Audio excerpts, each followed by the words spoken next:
Hello, everyone. This is Tamar Boone. I am the current programs chair for the NSBE TCPC podcast. And before we begin, we must recite the mission statement of the National Society of Black Engineers, which is to increase the number of culturally responsible Black engineers who excel academically, succeed professionally, and positively impact the community. Now, we have a very special guest, one of my fifth grade teachers back at Glenmount Elementary Middle School. Wonderful dude. Still for friends, been friends since the fifth grade. Uh, definitely had probably one of my favorite teachers, and great guy in general. So without further ado, I'll let you introduce yourself, Mr. Dent. How you doing, Tamar? It's good to be here. Yeah, as he said, I'm Mr. Dent. I'm language arts teacher, language arts reading, Glenmount Elementary School, actually in my 20th year at Glenmount. Basically, my entire year was spent there. I was a substitute teacher in Buffalo before I arrived in Baltimore. I've been at this for a while, and I've been motivated. I've been passionate about what I do. It's pretty much, I guess it started as a child. I grew up in Brooklyn, New York, and one of the more difficult neighborhoods in Brooklyn, New York. And I remember going to school Esther Clark Hunter Junior High. They call it junior high in New York, middle school here in Baltimore. And I was sitting in a seventh grade classroom. It was a difficult classroom. I understand it was pretty challenging. The teacher was pretty much stressed because, we were acting up. We were 12-year-old kids. But I guess we really got on his nerves. And he said he had enough. And he basically picked up his textbook. He was a math, yes, he was a math teacher. And he picked up his book and he slammed it on the desk. Got our attention. Everybody quieted up and stared at him. And he said, you guys need to pay attention right now. So when you grow up and you start robbing people, you'll at least know how to divvy the money fairly. And I remember I stared at him like, wow, did you really just say that to me? Not if we choose the wrong path and we stray. You just say so when. That's wow. When you start robbing people, at least you'll know how to divvy the money properly.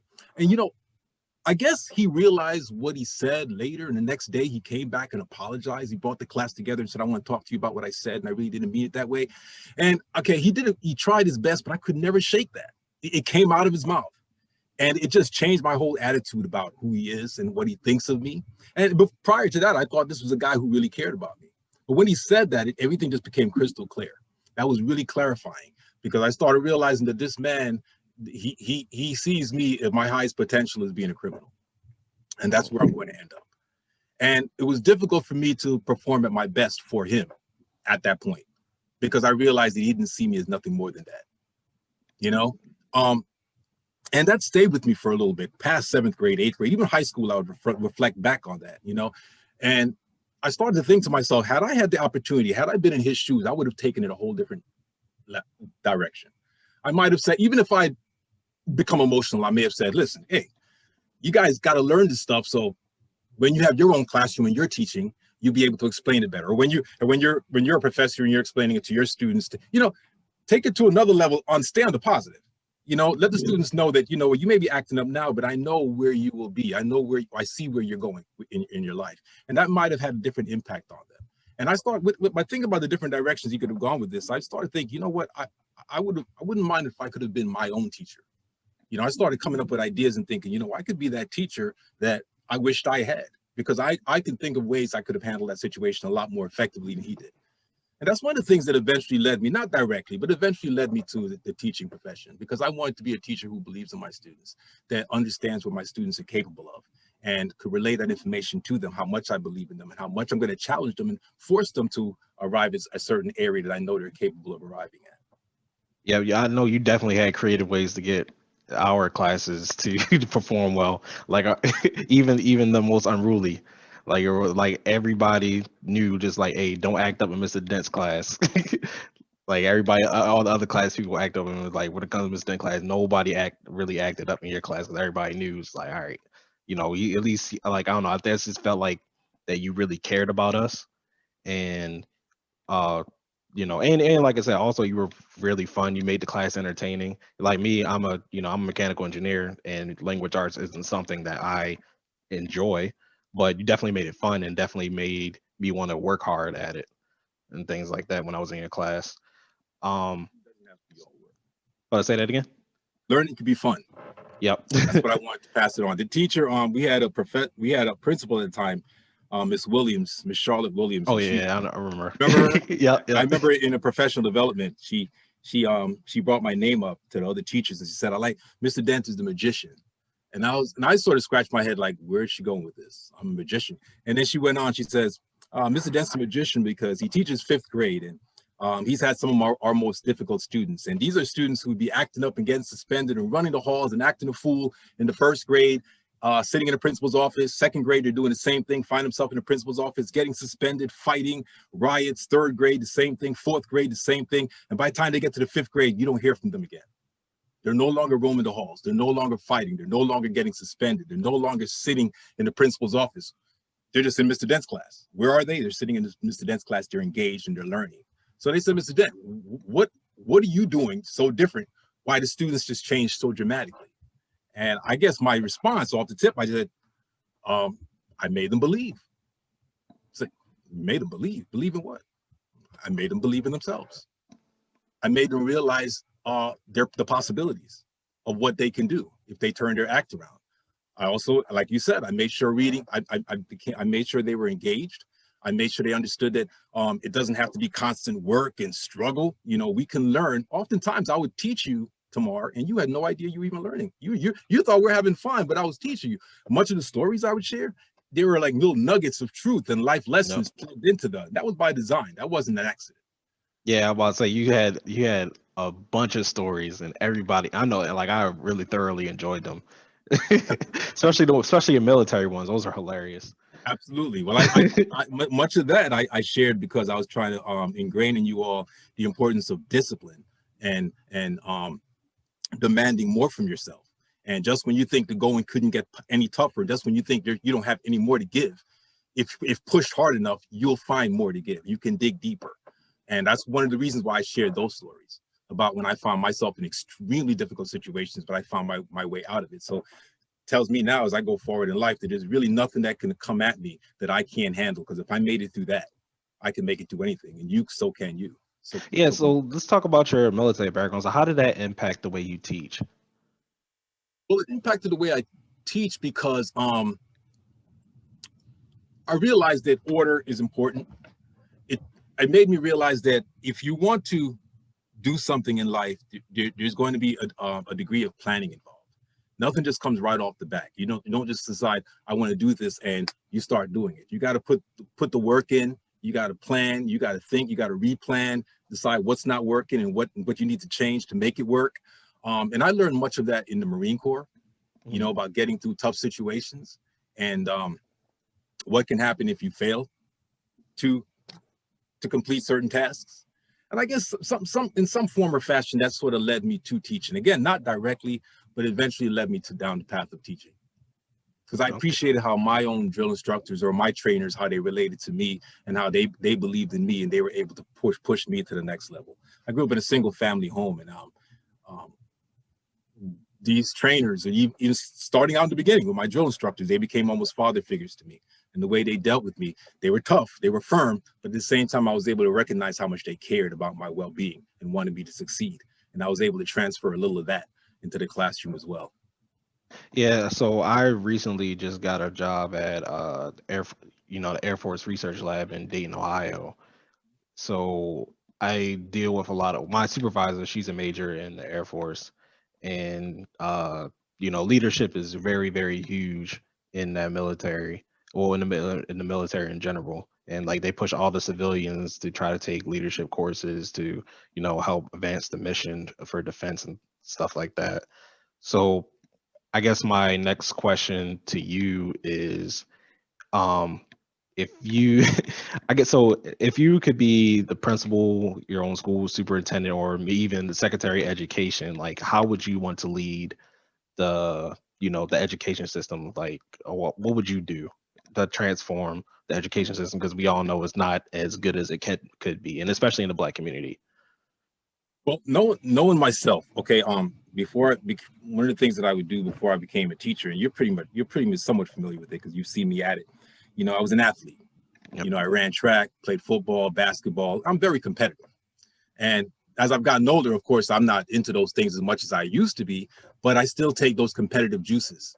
I take those competitive juices and that competitive attitude with me to the classroom. And I know that if I were responsible for my own school, you basically take the same attitude from the classroom, you take it to the school building, you know, and that attitude is you're the best. And you have to approach it with that attitude that you are number one.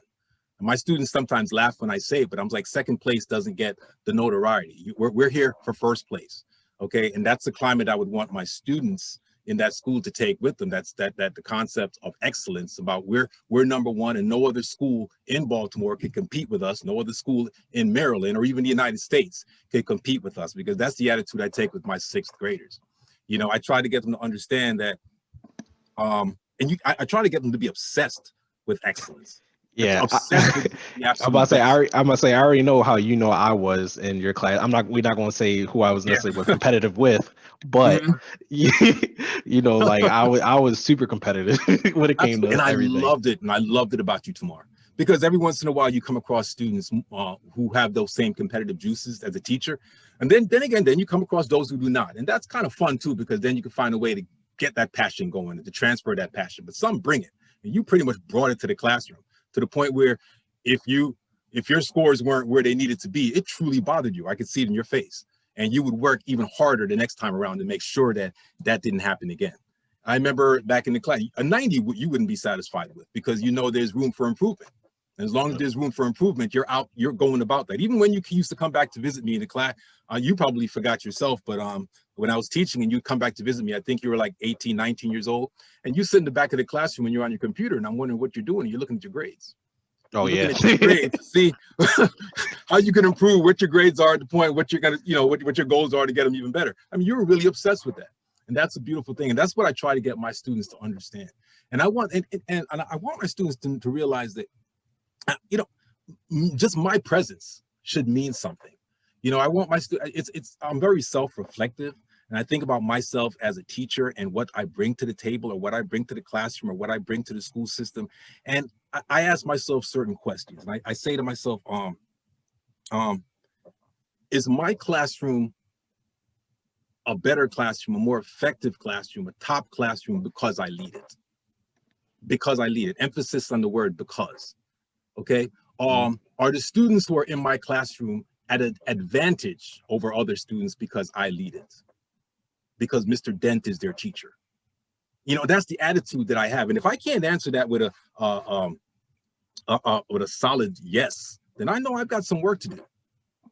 Because I mean, when you think about the way the world works, and here we are in Baltimore, that particular year in that city, we're all just happen to be in that classroom, and is that in that set of circumstances that it allow you to be at an advantage or a competitive edge over others simply because you found yourself in Mr. Dent's class. And the day when I can't answer that confidently, yes, then I need to either ask myself what I can do to improve, or what I can do to be better, or step out of the way and let someone else take over. Or else I'm just being a liability. Yep. Yeah, no, I So completely. I'm all about my students. Again, we want to be the best. If you have 25 students in the classroom, you want to be the best, and you call yourself the best in Baltimore City, then it's your goal to make sure that you're providing the proper instruction so that your students, all 25 of them, leave no child behind, is making leaps and bounds individually. And that's your goal. And if you see a particular child who's not making those leaps and not making that progress, then you need to find ways to work with that child so that to change the course, so that child continues to make those strides. Yeah, and it's all about the climate you build. Yeah, I completely agree. So, like, what do you think is the difference between majority Black schools versus the majority white schools, as far as like how maybe the classroom is, instruction, or things like that? Because I know, because I went to a private school for high school, and those kids were way, like, they were like, as far as like where their starting point was a lot higher than what mine was. Now I had to catch up. I had to work hard to catch up. And most of those areas, I would say in the English part of the classes, I wouldn't be as far ahead, but in the math and sciences, I was able to catch up easier. I think that's probably just because the way my brain worked. But like, there were definitely leaps and bounds ahead of where I started at. So like what do you think that difference is? Is it more resources or what? Or what's the why aren't we as a black community as far as our black schools on the same level? I think it starts in the home. I think it starts in the home and the exposure that the child receives. Many of these children in the white households, what they're seeing, what they're exposed to, is a whole lot different than what the average black child is seeing and is exposed to.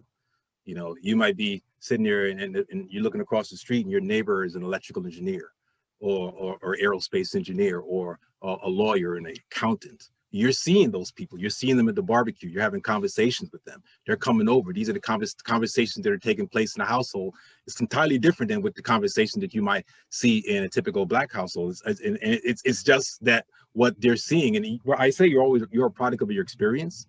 And I see when you hear that kind of conversations, it changes you, it molds you, because you start to see what your aspirations are. Oftentimes when you'll talk to an 11-year-old black child, what do you want to be when you grow up? And you listen to the fields that they say they want to go into, you realize just how limited their viewpoint is. I want to go to the NBA, or I want to be an NFL player. Or if you were to challenge them and say, okay, what if you don't make it to the NFL, or what if you don't make it to the NBA? What do you want to do? They go, I want to work in a bank, or so. It's very limited, and so part of it is having them expose them to more than what they tend to be exposed to in the home, and that goes as far as literature, having them read books that they wouldn't typically read.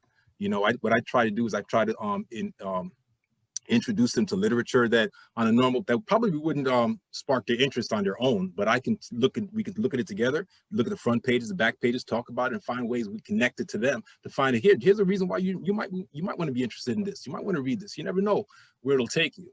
So I think it has a lot to do with that as well. And I know that you probably don't remember because it's been a while back, but I would talk to students about college, and I would talk to them about degrees and bachelor degrees and PhDs, and then I'll talk to them about college life, about living in the dorms, and a single versus a double versus a quarter. And their students like, what is that? What is that? And I'm trying to teach them that because these are conversations that happen in other households. So the students are familiar with it. So they start thinking to themselves that, okay, when I finish middle school, I will go to high school, then I will go to college, and I will get my master's degree and my doctorate's degree. That's the mentality. It's not like if, but that's when. That's the path that I'm set. That's the path that my parents are expecting me. That's the path that I'm expected to go. Whereas in many black households, the expectation is I will make it out of middle school. I will make it out of high school. Then I'm going to try to see if I can get a job where I may end up in the military. Not that there's anything wrong with that, but there's other options out there. And I want them to understand that that's available to them as well. The military is fine, but you can go to college. And I'm not just talking about the community college. You can go live in the dorms. Work on I had students, I would mention, talk about PhD. They didn't know what a PhD was. What does it even mean? I would talk to them about, I want you to graduate #1 in your class. You can give that valedictory speech. What is a valedictory speech? They don't know what those things are. And I throw that out at them so that by the time they finish my classroom, they're very well versed on those terms. So it becomes a part of their repertoire, becomes a part of their lifestyle. So they start thinking to themselves, yeah, I'm going to college. I'm going to live in the dorms. I'm going to work on my bachelor's degree in mathematics or biology or whatever. Yep. So, okay. So I guess kind of building on that conversation, what do you think is the difference between the students out of all the students that you taught, like what are the differences between the students that do well after your class and the ones that kind of regress and go back to their old ways after they leave your class, or like that don't end up doing as well? Well, I think that and that's unfortunate because while I have a lot of success stories that I can put my hat on, I also have some stories of students who didn't quite pan out the way I would have liked them to. And again, I would think, you try to instill a certain mentality and a certain attitude in that child. And I would imagine that most of it stays with them at the end of the 6th grade or the end of the 5th grade, but there's so much more growing up that they have to do after that. And unfortunately, some students end up in the wrong hands. They may end up with teachers who are not as motivating, who don't care as much. And you can't underestimate, you can't downplay the social influences as well. You can't downplay the distractions outside of the classroom. You know, you do everything you possibly can in the classroom, knowing full well that you're also dealing with the distractions of what's taking place on the streets. And you may have a parent who doesn't care as much and is not as supportive of the teacher that the child needs to keep on the straight and narrow. I remember when I was in the 8th grade, and my mother literally walked 8 blocks to my middle school. And the reason why she did it, because she was timing how long it takes to get from the house to the middle school and how long it took to get from the middle school back home. And she did that because when school lets out at 3 o'clock, she says, well, if it takes you 16 minutes to walk home, I'm looking at my clock, and by 3:16, I expect you through the door. Not 3:20, not 3:30, 3:16. And I always made it between 3:16 and 3:20 because I know she was waiting, and my mother didn't play that. Yep. You know, so I know what I know where I had to be at that time. And I remember I had a friend who said to me, Pete, come hang out with me after school. And I said, I got to get home. And he's like, oh, come on, stop being a little homeboy. That's what they called it back then. Come hang out with me. And I was like, yeah, but I didn't want to tell him that my mom's waiting for me. It sounds kind of childish. So I said, yeah, but I kind of got to go home. He said, come on, Pete. So I decided, peer pressure, I went along with him. And I went along, we hung out for about 2 hours. Now it's like 5 o'clock. I'm in Panic City. Yep. So then I finally told him, I said, I'm in trouble. He said, what is it? I said, my mom, she's going to kill me. So he said, oh, you know what, Pete, I'll walk home with you, man. If I'm with you, you won't get in trouble. And I was like, you think so? You don't know my mom. Anyway, he walks home with me. I finally get inside the house, and my mother's like, where were you? And I was like, I was kind of like hanging out with my friend. She's like, you were what? Hanging out with your friend? Okay. And that the friend? I said, yeah. And then right in front of the friend, she got the belt and dealt with me, if you know what I mean. Mm-hmm. Now, I was embarrassed. Not only am I getting a whooping, but I'm embarrassed because he's watching me. And all I can imagine is him telling his friends the next day what he saw. But then he said, okay, I got to go. And he left. The next day, I'm sitting there kind of like a little ashamed. And you know what he said to me? He said, I'm really sorry about keeping you out there for so long, Pete, and you getting in trouble like that. I said, it's all right. And then he said, but you know what, though? When I left your house, I was kind of jealous. It's like, you were jealous? I was getting my butt whipped. He said, because when I left, I didn't go straight home. I went back to hang out. Keep in mind, he was like 12 or 13. And he said I hung out until like 11 at night. And then I decided to go home. And when I went home, my mother was on the couch. She looked right at me and didn't even care. And said, your mother, you were 2 hours late, and your mother was so enraged, but yet I was like 8, 9 hours late. My mother couldn't care less. And so it goes back to the support and the love that you get from the home as well. And unfortunately, a lot of kids just don't have that. You know, so, you know, lucky them, they'll have a good teacher. But if that doesn't last past the walls of the classroom, sometimes the results could be devastating, I think. So when you kind of switching gears, when you hear the word engineer, what do you think of? I think of the word engineer, I think of build, I think of construct, I think of solutions. That's what I think of. Yeah, pretty much. Yeah, where, you know. The first time I was introduced to the word engineer was I was in the 9th grade. And the reason I was introduced to it is because my brother, he attended the University of Buffalo before me. He was like 5 years older than me. So when I was in the 9th grade, he was a freshman at the University of Buffalo. And his whole entire goal was to be an electrical engineer. So he was taking all the prerequisite courses, you know, to be that. And then he had to take some physics classes. But it was by the time he got to his sophomore year, he was encountering some difficulties with chemistry and other classes like that. He was great at the math part. He was awesome in math, but he couldn't get over the hump with the other classes. So he couldn't get into the engineering program. And he continued trying for 2 years, still couldn't get in. By the time he finally decided that maybe he's not cut out to be an engineer, he had accumulated all these math classes. So he just decided to go ahead and get a bachelor's degree in mathematics. Okay. But while he was pursuing engineering, he would come home during Thanksgiving vacations and Christmas vacations and talk to me about engineering and why he wants to be an engineer and what engineering involves. And that's how I was first introduced to it. Yeah, I was first introduced to it by my brother as well.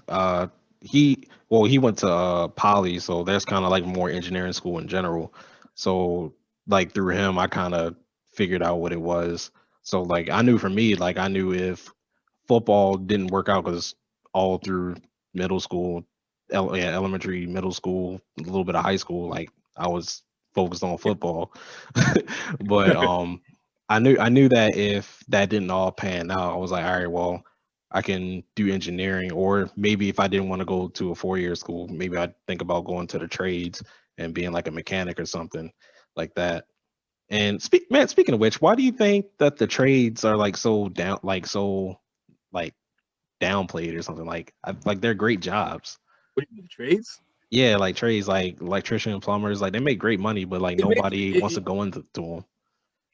it, it may be downplayed in other classes. It certainly isn't downplayed in mine.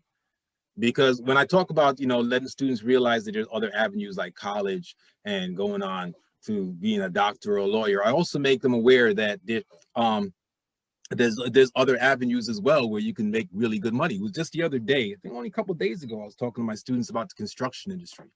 Mm-hmm. I say, construction workers who build homes, they make really, really good money. And if there's nothing wrong with venturing into that field. It's a different path that you go. Usually it's like an apprentice path a little bit, where you work under someone and you learn to trade through that way, whether it's sheetrock or electrical or plumbing or whatever it is, or even architecture to design.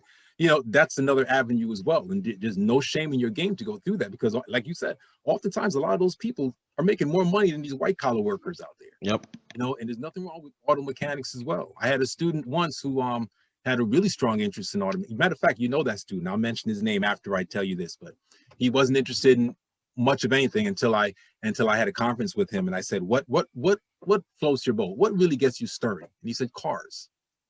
He said, yes, I love cars. So when I realized that all my lessons had nothing to do with cars, so he was sort of bored. So I started to tailor my lessons around that, tailor individual lessons around cars and mechanics. And I started bringing in textbooks about that and magazines, everything, just giving him all the stuff about cars that he can read. Because whatever it is you're reading, and I'm trying to get him to read. I couldn't get him to read anything else, but as long as it's a book about cars, racing cars, trucks, whatever, any type of motor vehicles, he was all about it. That's what. Yeah, no, go ahead. That's what motivated him and allowed him to make it out of my classroom, because he was struggling otherwise. And would you believe, right now he's a top mechanic. Alex. Al Baker. Alex Baker. Okay. You remember Alex Baker? Yeah. I was about to say, not the most motivated child in the world, but he loved cars. And what you probably didn't know about Alex is that even at the 5th and 6th grade level, he had his own car. His mother had bought a car, it was not the best car in the world, pretty much junk, but he kept it in the driveway, and he couldn't wait to leave school so he can just go and play around with it. This is a 12-year-old. He would just go under the hood and fiddle around with it. He would tell me that. That's his passion. He couldn't wait to leave school so he can go fiddle around with his car. Oh, couldn't drive cool. it, but he would, he wanted to be around it. Yeah, no, that's cool. The whole reason why. Find what interests students, and sometimes it's not always going to college. Yeah, I know. I mean, that's kind of what got me into mechanical engineering. I was watching the Fast and Furious movies. I was like, that'd be cool to make cars like that. Like I didn't want to drive all crazy like that, but I was just like, it'd be cool like to make the cars, do like all the specs and stuff, maybe work on them a little bit.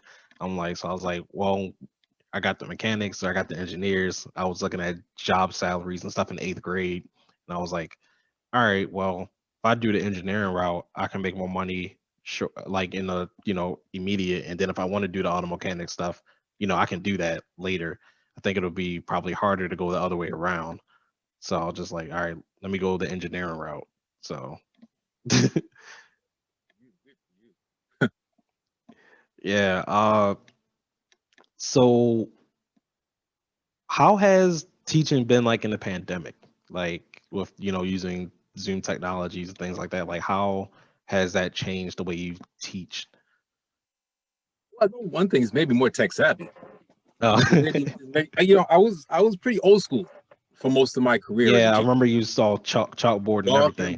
Chalk and blackboard. I mean, I was starting to make the turn before the pandemic. I mean, like 5 years before this whole pandemic struck, I'm on the smart board and I'm doing my thing right there. So I backed away a little bit from the chalk, but this really steered me in a whole different direction. I think in the long run, it's probably beneficial, because I returned back to school on the 12th, and I'm going to be bringing all this new technology that I've learned, these now these skills to the classroom. I'm not going to just abandon them because they're now back in the classroom. I'm going to combine them and combine what I've been doing prior to what I'm doing now. But to get back to your question, it was tough in the beginning. We started in March of 2020, and honestly, I didn't know what I was doing.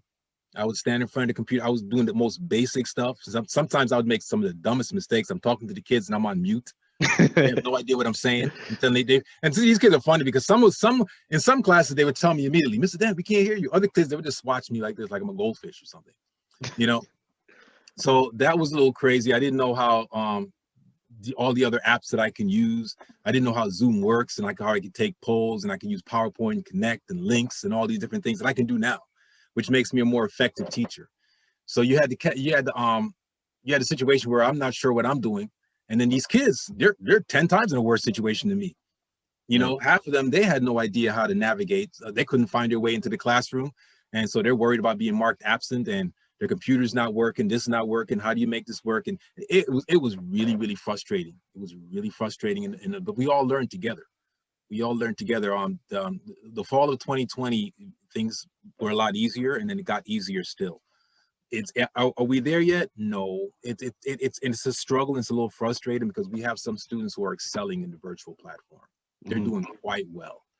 And while we have those, we also have those who continue to struggle. They're underwater and they're really, really having a difficult time.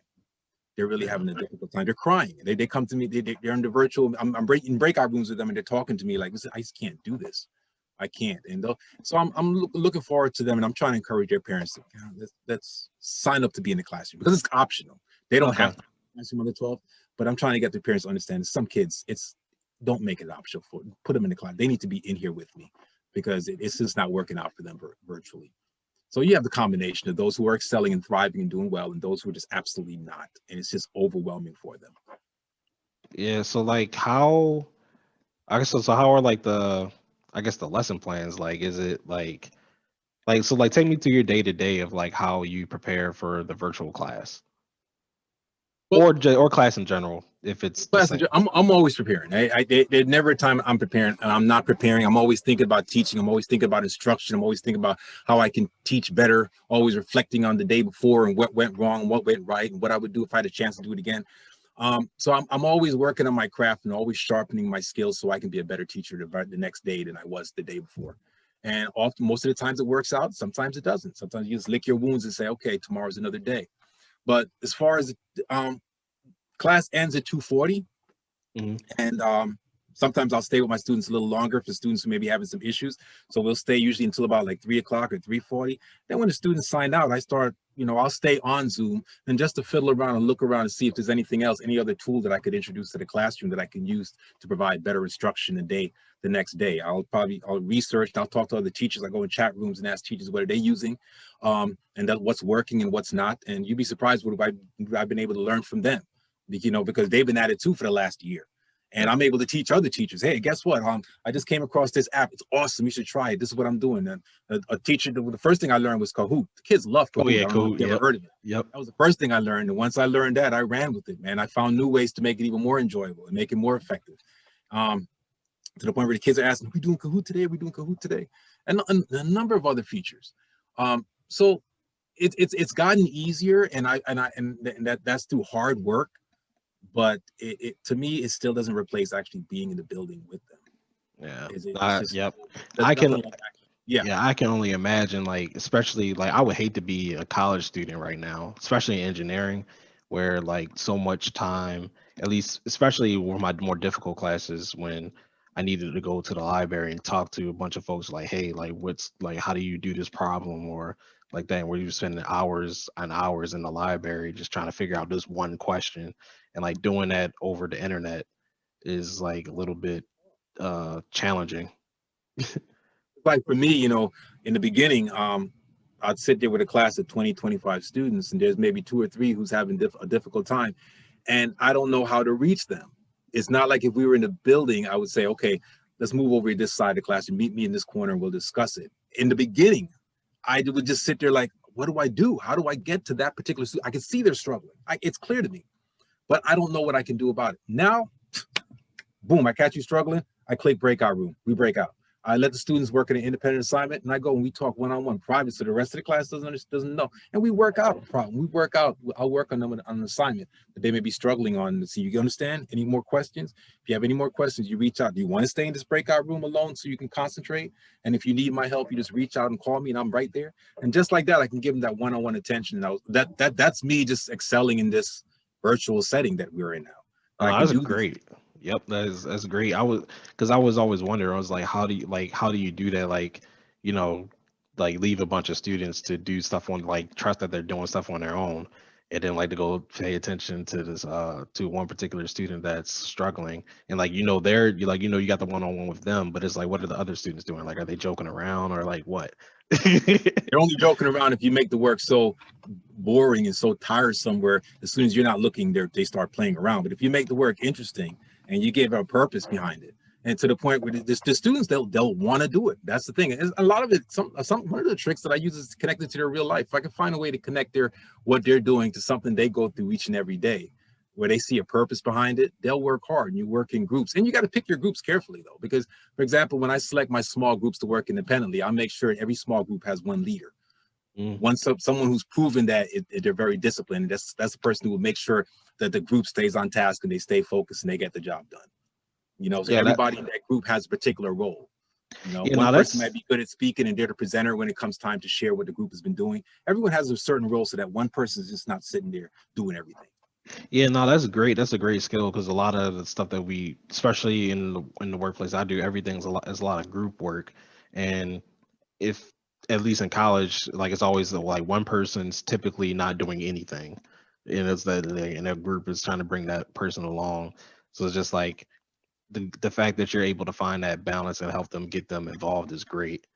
One of the questions I also wanted to have, like, how has the school system been as far as like getting students to technology in order to make sure that they're able to effectively attend these online classes? Because I can imagine that maybe some students doesn't necessarily have the certain resources that other students have. So like, how has that been? What Glenmount did is they were able to secure about maybe 300-400 computers, laptops that they just kept in the building.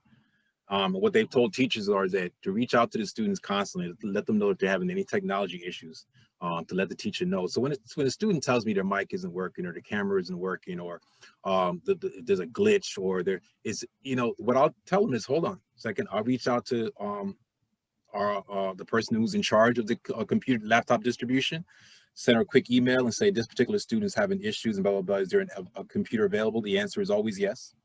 And then they reach out to the parent, and the parent can come up to the building and secure a working computer. So we are able to find ways around that. And usually it happens a 1 day or 2 day turnaround before that student once again has a solid computer. But that's good. Sometimes there's issues where the student just doesn't take care of the computer.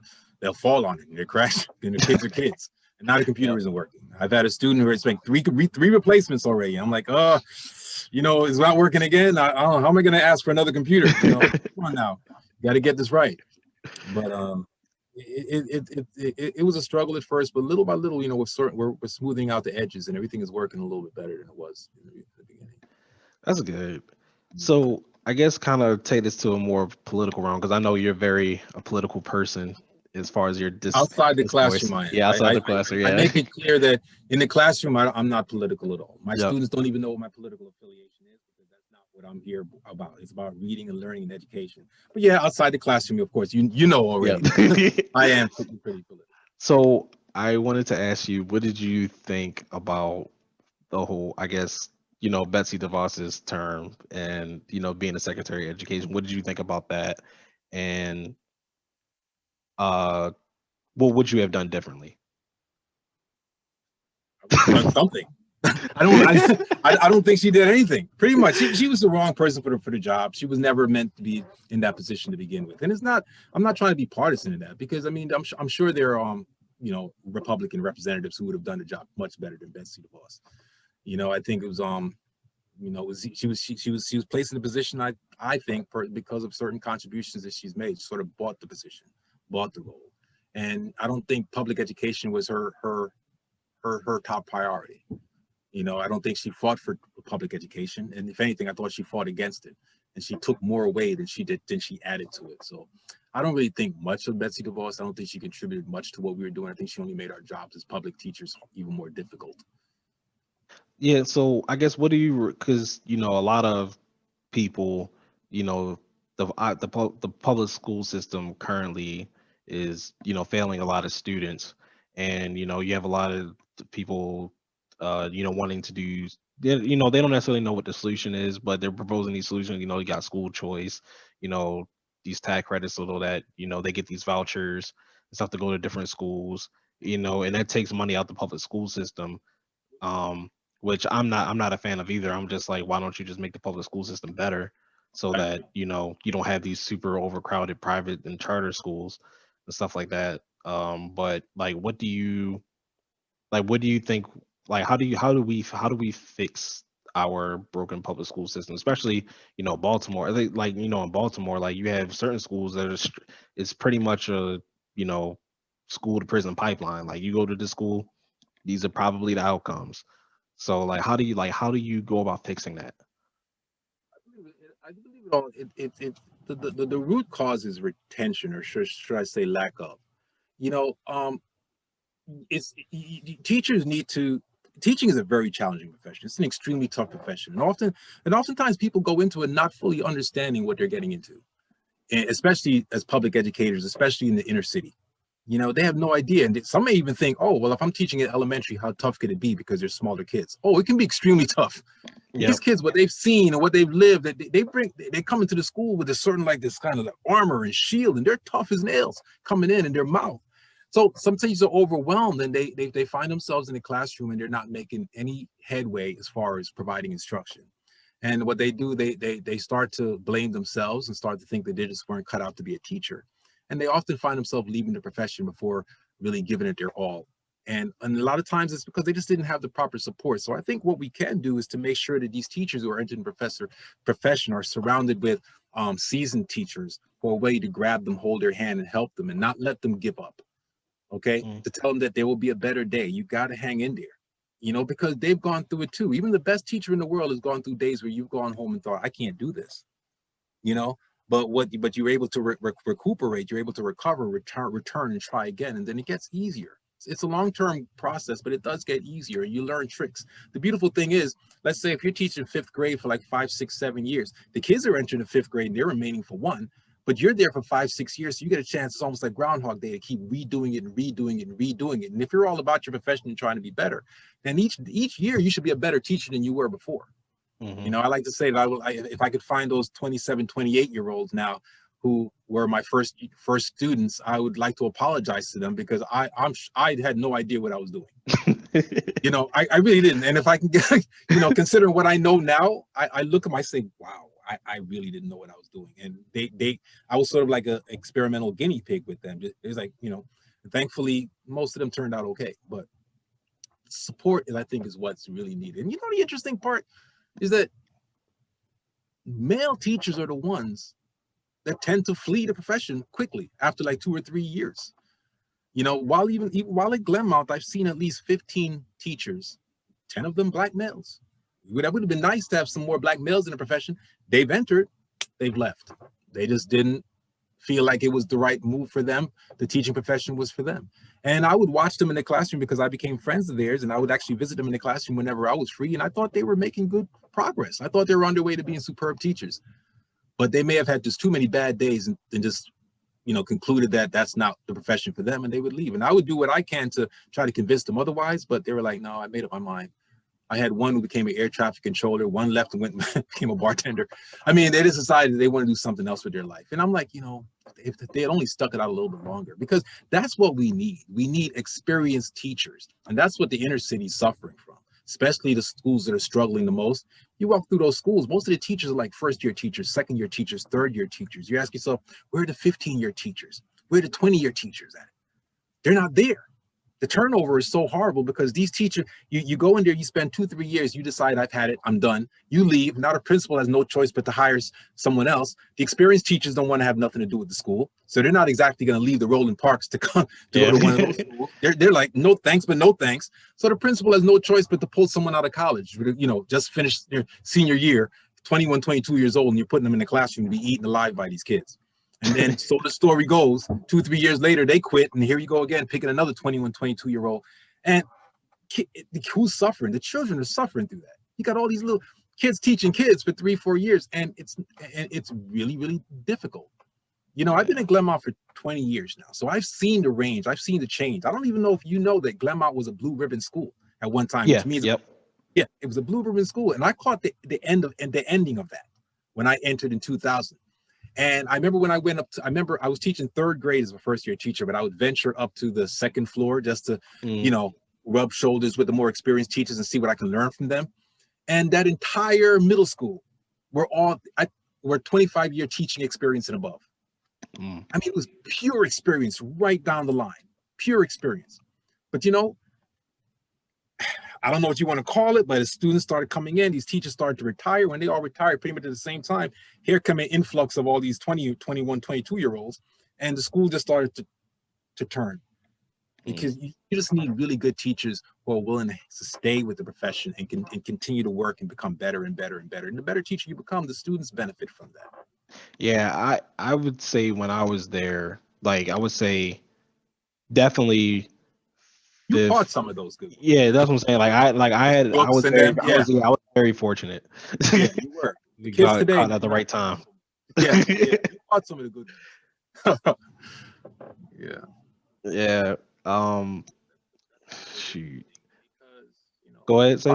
I just want to say one thing, that a lot of teachers who don't leave the profession, they just leave the challenging schools.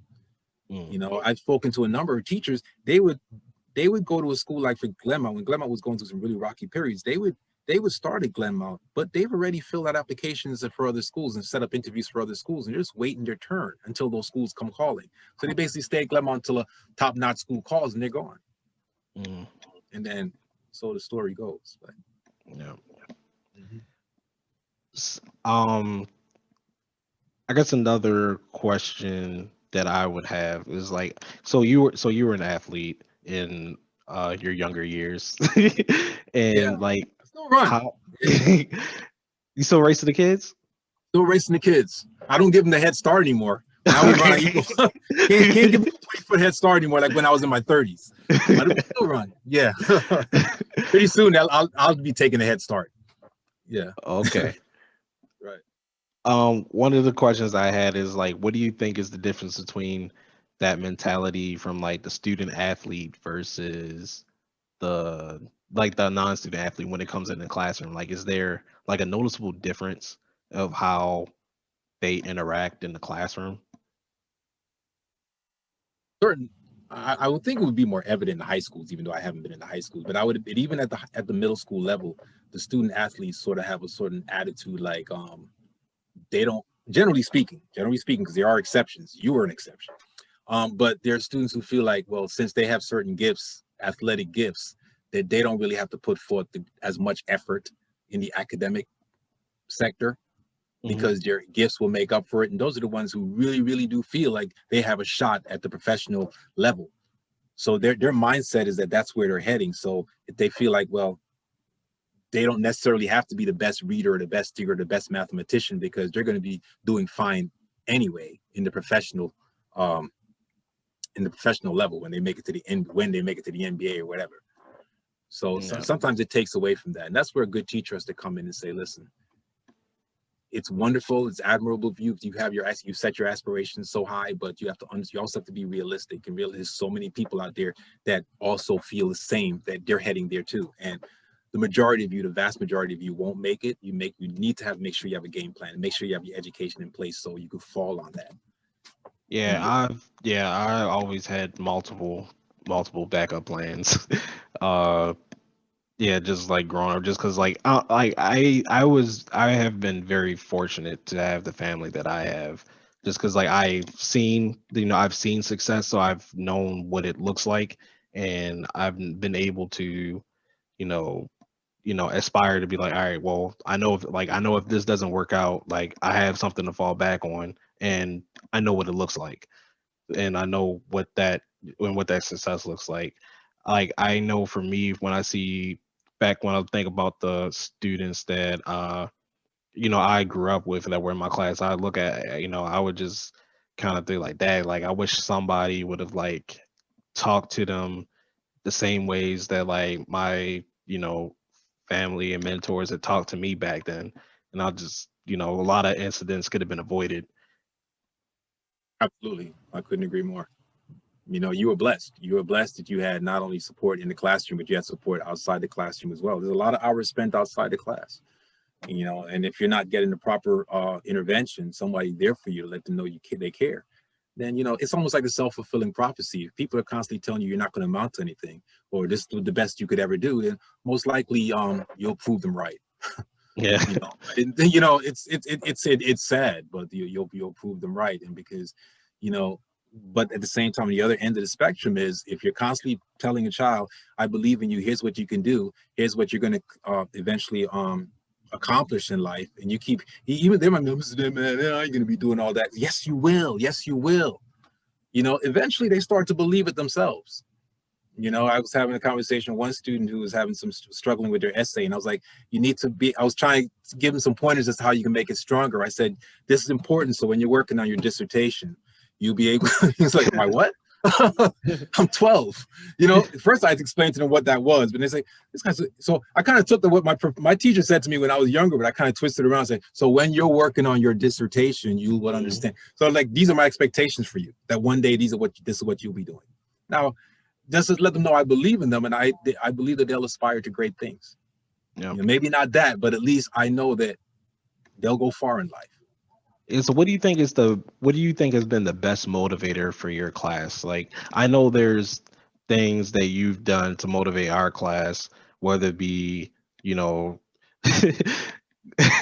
like some of the jokes you would say, or like, like giving us like prizes and things like that. But like, what have been the best motivators you've seen to motivate your students to do well in your class? Because like, I feel like you've hit something where you're able to motivate students that like my other teachers weren't able to do. Like, I mean, especially when I switched classes, like I was just like, man, like I don't want to do this. You know what I think it is? If anything, I was, as you were talking, I was pondering the question. I think it's the passion.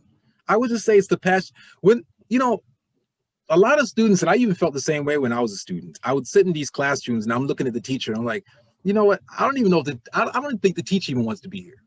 I think if the teacher wasn't getting paid, he wouldn't be here or she wouldn't be here. That's the feeling I'm getting, because they look like they're not even enjoying themselves. It's like, so if you're a grown up and they're not enjoying being there, why am I here? Why am I supposed to be excited? He's not. So what I try to bring to the table is that real passion. I want the students to know that I'm enjoying this. I'm glad to be here, and I want you to be. So when the students look at that, part of it's probably be a little bit entertained. Mr. Dent's crazy. He's reading, he's changing his voice, he's jumping all over the table, he's wearing a costume, and I'm always said, and they're like, wow, wow, wow. And then when I point to them and say, now I need you to take the next paragraph, they go, oh, and they start reading like that too, and they're changing their voices and they're putting expression and feeling behind it. And we're making it like reading theater, and everyone's caught up into it, and we're acting out the roles as we're reading it. And you make reading fun, and students want to read, rather than, okay, you take the next chapter. And the girl said, but the kids are like, is it time to leave yet? This is boring. So you got to make learning fun and learning exciting. Even if you got to make a fool of yourself. I mean, it's a profession. I don't think a student ever looked at me one time and said, I don't think Mr. Dent wants to be here, because I look like I actually enjoyed it. I wanted to be there because I did. Somebody once made the comment that says, those who do and those who don't teach. I'm like, no, that's not true. It might be for some people, but there are some who want to teach. Okay, yep. I'm one of those who want to teach. I'm sure you're aware of my drawing skills. Yep. Because I shared that with the class. I could have been working for Walt Disney Studios. I could have been an animator. I could have been doing other things. I wanted to be in the classroom. I wanted to be in the building. Some people said, Mr. Dent, you've been at this 20 years now. Why aren't you an administrator? I get that a lot.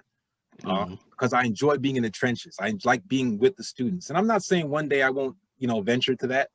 But right now, I really just enjoy working with kids. I enjoy that spark when they finally get it, and you motivate them to the point where you can walk away, like you said, for small groups, and they're working really well. Like when I get those students really, really excited about the assignment, I can leave them alone because I know they're good. Now I'll work with another section of students who may be having difficulty, but every once in a while I check on the group that I left. They don't even notice I'm checking on them. because they're so busy caught up in their work, you know. And then I step back and I work with other groups, and that's how I'm able to get them going. You know, I've had teachers visit the classroom and they say to me, "Mr. Dent, it's so quiet here. Are they taking a test?" No, they're just working on their morning assignment.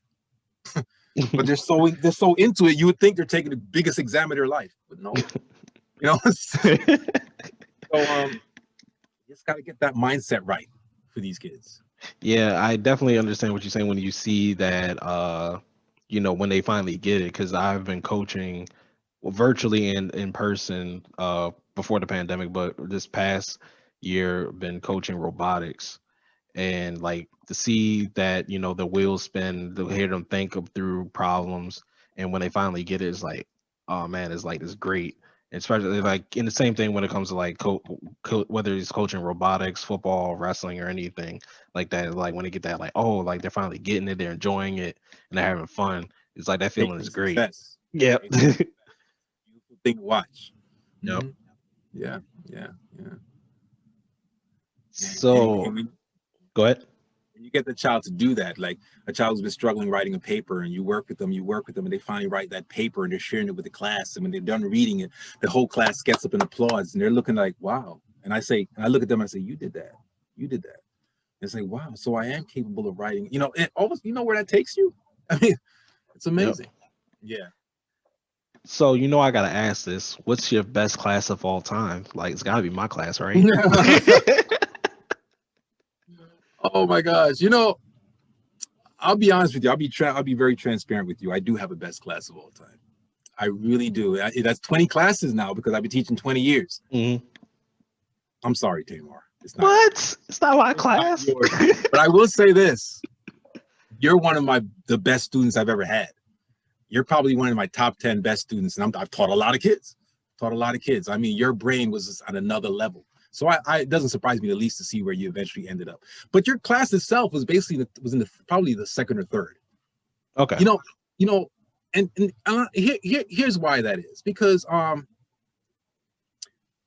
there was a class, you know, when I first began teaching, you know, and I shared with the principal that I was a Marine, and I started the infantry division and all this stuff, and you know, what the principal did is she figured, oh, you're so tough, I'm going to start giving you all the toughest kids. So for about 3-4 years in a row, they handed me the most challenging kids. You weren't part of that group, but I was handed some of the most challenging kids, and I dealt with them as best as I could. Then one day, after a few years, I walked into the principal's office and I said, you know what?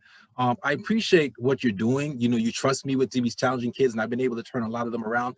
But it's not like I'm getting hazard pay or anything like that. You know, the other teachers are getting like little angels because I've taken all the difficult ones. I said, you know, could you treat me like any other teacher and just give me my share and give them their share and give me my. So when the principal looked at the list and she looked at the years past and realized, Mr. Dent, you're right, you have been getting the most challenging kids. She decided to do something really interesting. She looked at she looked at the 4th grade class that was coming up, and there were 3 4th grade classes at the time, 401, 402, 403. And she took the cream from 401, the cream from 402, and the cream from 403, put them together and made the most amazing class in the world, packaged them together and sent them to me. Said, Mr. Dent, I want you to teach those kids. I mean, this class, literally, everyone made honor roll and principal's roll. They pretty much taught themselves. They begged for homework. They begged to do research papers. I mean, it was like a breeze. And because of that, I challenged them. I pushed them. It's like, you got thoroughbreds, you ride those thoroughbreds. And we did things that we've never did with classes before. And then they moved on to the 6th grade. And, you know, that class is probably the best class, but it was because it was sort of like you wouldn't call it, it was a tailor-made class. It was sort of like, yeah, so it's not really fair to even compare that to, you know, it's like an all-star team putting together, you know what I mean? Yeah, but you guys were awesome. Yeah, I was like, I always ask you that. You would have fit in well with those group of kids. You would have, because you were awesome just like they were. Yeah, I always ask you that question whenever I see you. I'm like, I already know it's not. You know, one thing I've learned not to do is to tell some students who my top student is and my second and third and fourth. And I've had students ask me that. I will never reveal that because you're all great, and life is long, and you never know. That student who's struggling, who may be at the bottom of the barrel, may be the top student in high school, and I've seen that happen. You know, so you don't want to make a child feel down by saying, "Oh, you're one of the middle students or you're a bottom student." You don't tell a child that. Yep. Yeah, no, I completely understand. Yeah, speaking of which, I know one of classmates I saw at the NSBE conference. Do you know mm, I should have asked you this at the beginning of the interview, but do you know what the National Society of Black Engineers or NSBE is in general? I have, yeah, I do. Okay. Yeah, so I Because saw only through the University of Buffalo, we had I have friends who were in that, who were studying engineering. okay, cool. So yeah, I saw one of the one of the students in the class that like, at the time wasn't such a great student, but was at the NSBE conference, looking for job. I was like it was crazy. I was just like, oh man, like this is great. Like I never would have thought, you'd have turned out the way you turned out. And I was like, I was so excited to see him there. You never know what a potential a child has. Yep. Oh, so one I would say one of the questions I've kind of always wanted to know is like, what do you notice as far as the difference between teaching uh girls versus boys? Like how do they interact in the classroom? Like is it really different, or is like, because I'm just looking back comparing to my class, I feel like the girls that, well, the women now that Mm. are that have graduated that were in my class are, I would say, doing a lot better than the guys that were in my class. And like I've always kind of wondered, like, you know, like we all had the same teachers. Like, Yeah. why is that? There's so many different. I would imagine there's so much ways I could answer that question. As far, but going back to where you asked it in the beginning, what is the key difference? I guess girls are more willing. I guess it's easier for them to express themselves and to sort of be vulnerable and explain where they're having difficulties with a particular lesson, or even with life in general. It's easier for them to say, Mr. I need to talk to you about something. Here's where I'm having some difficulties. Boys in general tend to feel as though that's like it's almost like a sign of weakness. Like, I don't want to expose that side of myself. So even if they might be having difficulties with a particular lesson, or anything in life in general, they may hesitate to bring that to my attention for fear of looking um, less than strong enough or whatever. So, and I think overall, and I try to tell my students, help me to help you. And if you need me, please reach out. And some boys do, but I think I over the years, I've found that girls are more willing to do that, to pull me to the side and say, here's what I'm dealing with, and here's what I need you to understand, and here's what I need you to work with me with. And I'm able to do that. But many boys, you would even be able to sense that something's not quite right. And you'll say, well, Andrew, everything okay? I'm all right. But he's not. You sure? I'm good. I'm good. That time they're not good. They're far from good, but they don't want to like explain that to you or share that information with you. And I think in the long run that works against them, because we all need help. We all need to reach out, and there's nothing wrong with that, to saying I'm struggling and I need help. And I Yeah, think in it's the long run that hurts. yeah. So like, why do you think that? Like, why do you think boys in general do that? Um, I mean, I feel like nowadays more people, well, at least the younger generation, I feel like they're a lot more expressive about how they feel, whereas like earlier, just like kept, like, I know I was a part, I was a I would do that. I would keep everything in, and I wouldn't tell anybody anything. I figure it out and deal with my own way. But like I would I wouldn't I see that happening even tell today. anybody. Yeah. I see that happening today. Where they won't tell me a situation that they might be going through. Sometimes it'll spill over where they have no choice but to tell me. Mm, But it could have been. Oftentimes, something could have been remedied prior. I had a student once who even ahead of you, it was like a couple of years before you came in, and he was a severe behavior problem, severe. I mean, he taught me about behavior management, because just working with him every day, I was getting better. And one day he sat down, started doing his work and gave me no problems. And I was like, that's interesting. And the next day he came in and no problems. He did that for about a week. And I was like, wow, this guy's really turning a whole new leaf. But then I don't know where like the seventh or eighth day, he comes and he's throwing chairs all over the place and he's losing his mind again. So I settled him down and said, what is wrong? Nothing's wrong with me, man. Leave me alone. Then he runs out the classroom, runs back in. He's cussing. I'm like, settling him down, calming him down. Leave me alone. What's wrong with you today? Nothing. I don't want to talk about it. I don't want to talk about it. After pressing him and pressing him, I said, class, stay right here. And we took him out to the class into the hallway. I said, what is wrong? Why are you acting this way? You went from bad to good. Now you're back to this roller coaster. What's leading to this? He starts crying. I said, what is it? That's when his vulnerability came out. He says, well, my dad was doing serious time in prison. Okay. Mm-hmm. So his dad's been in prison since he was a baby. He had received news from his dad that he was getting out of prison.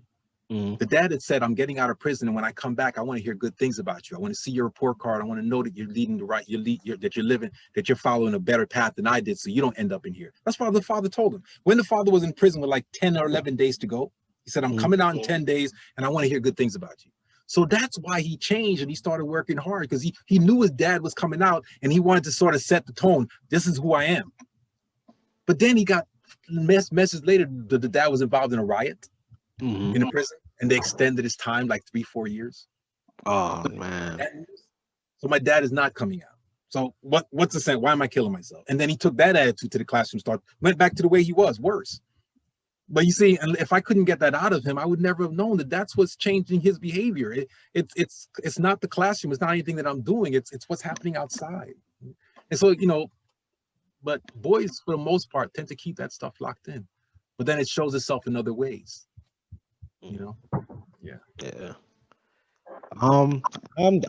This is a great interview. I don't have any, other questions. If you wanted to ask me something, from, I guess, if you wanted to ask me anything, you can.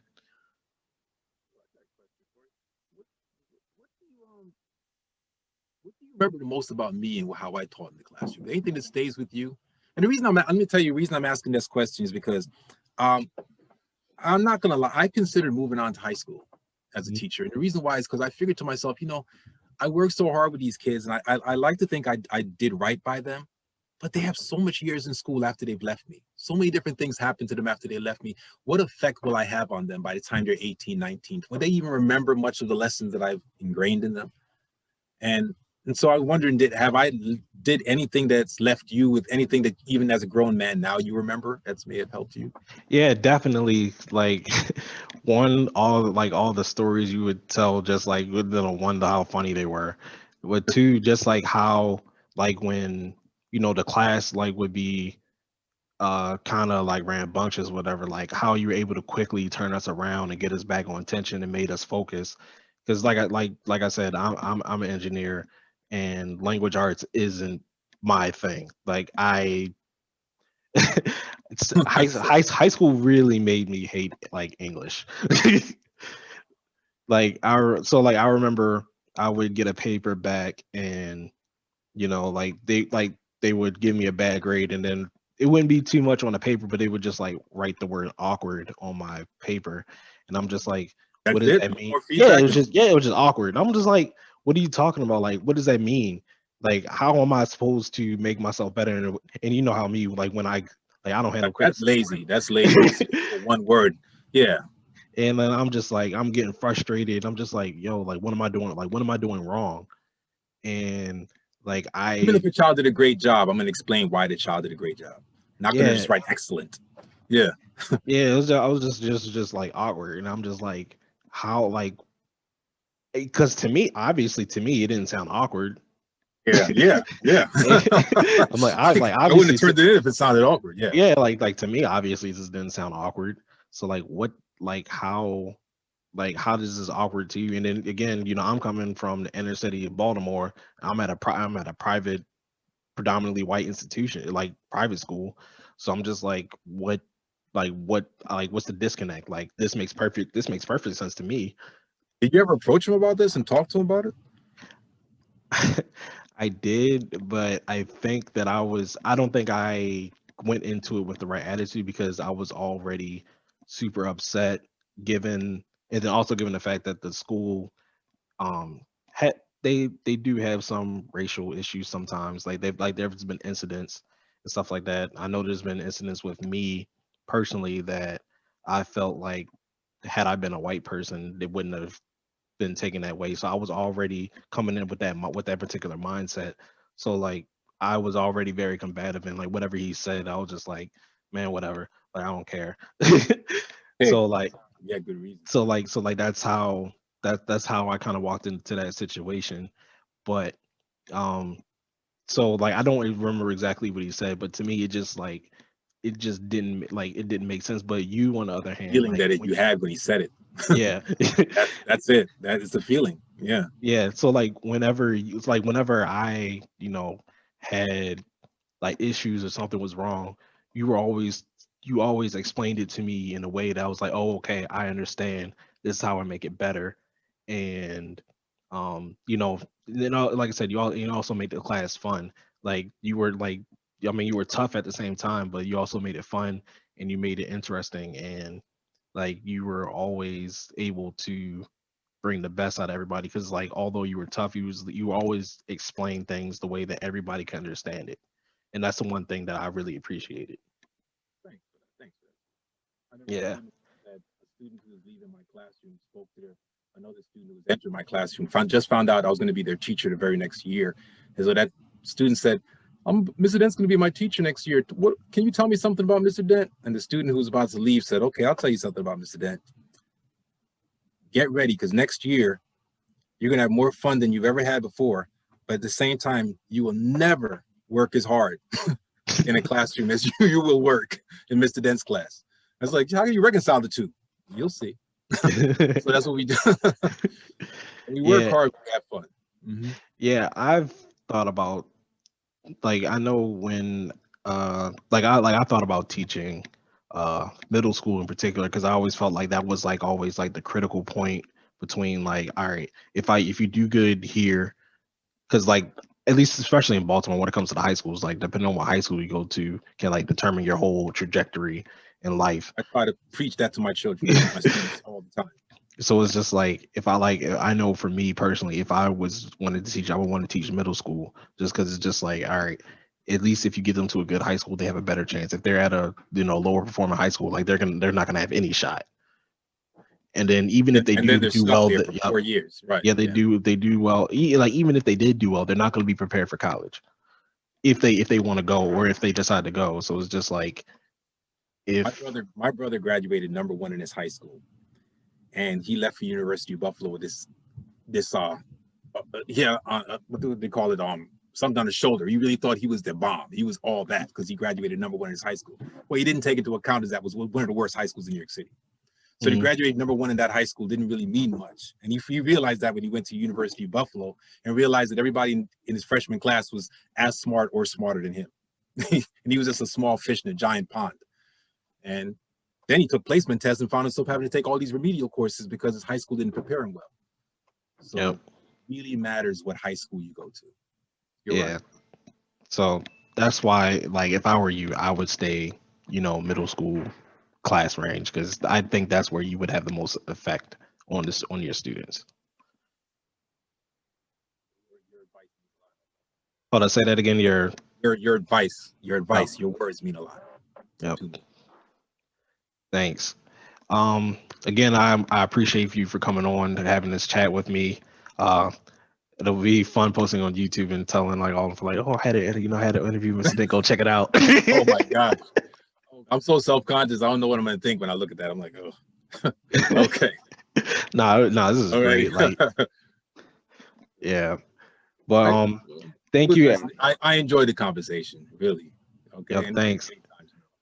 Yeah, I Okay. mean, yeah. Also, if you want me to pop into one of your classes, I know you're gonna start going to classroom, but if you want me to pop in on like a Friday class or something, don't hesitate I'll to let let me you know know. because my students have always valued your presence whenever you came in. All those years, the nuggets, the information you were able to pass on to my students was golden, and I'm sure this class would appreciate it as well. Yeah, thanks. Okay.